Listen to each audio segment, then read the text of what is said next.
It's time to open my mailbag for one last time this year, and I'm delighted to say Joe Hildebrand is here to help me answer your questions. Great man, it's good to have you on the show. Last one of the year, you've been on a number of times, and we're going to have a bit of a laugh in the next 7 minutes. All right, Joe, Connor asks, can't wait. Are Labor planning to move Australia Day? Now, you're a Labor bloke, so you would know the answer to this. Are they moving Australia Day?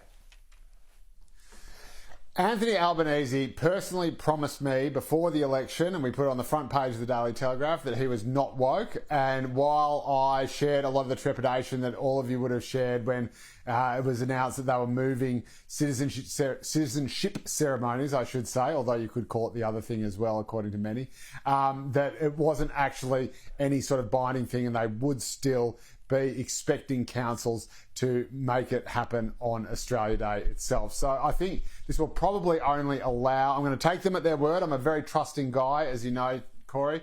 I'm going to take them at their word and say that they would expect most normal mainstream councils to still have citizenship ceremonies on Australia Day, and that the ones who don't, this is merely a service for those people who are proud Australians and want to be proud Australian citizens and can do it on days that don't incur higher booking fees for scout halls. I don't know. It seems a fairly spurious reasoning, but I'm calling BS on that. This is a sop to those green lefty councils that live in inner city Melbourne, which Albo wants to win the next ones and say you can do whatever you like.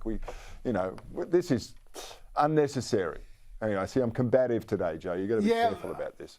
Fair enough. No, be combative. Look, I think I enjoyed the ban, and I thought that those stupid Greens councils did deserve to be punished. But I think the people who are proud Australians who wanted to become citizens and who weren't able to do so in their local government area because of these stupid Green councils also deserve to become citizens. So as being a trusting guy, Cory, I'm going to give them the benefit of the doubt. All right. Now, Tom, this is clearly for you because Tom asks, do you agree with Albanese's energy plan is Soviet style? Now, you're an authority on Soviet style, Joe. Give us the benefit of your experience. I used to be in my student socialist days, but now, rest assured, I'm very much to the right of the Labor Party, or on the right of the Labor Party.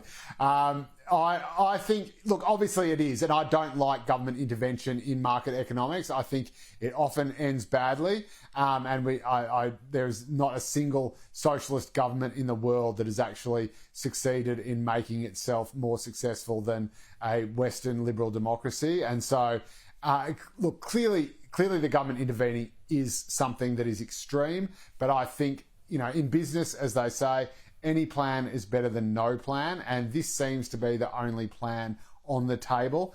They can't just inject money into it. They can't just throw money at people because that would be inflationary. So clearly they have to put some pressure on producers to reduce prices on the supply side.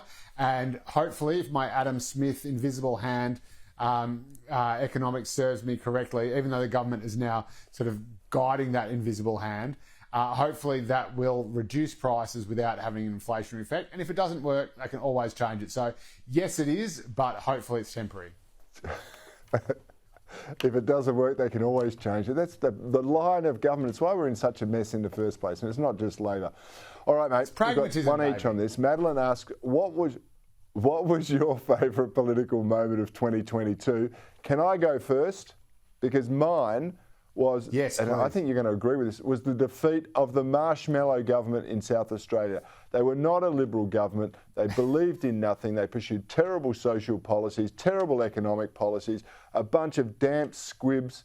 And I got to tell you, I was very happy when one of your lot, Peter Malinauskas, of the Labor right, has taken over as Premier of this state and brought back the V8s. That was my favourite moment. What was yours? See, I knew we were political soulmates, Cory, because I absolutely love that as well, and that is exactly what I'm talking about. A good shoppy, a good Catholic boy coming, it might be Greek Orthodox actually, but yeah, a good Labor right boy taking over from the Liberal left. I thought it was fantastic.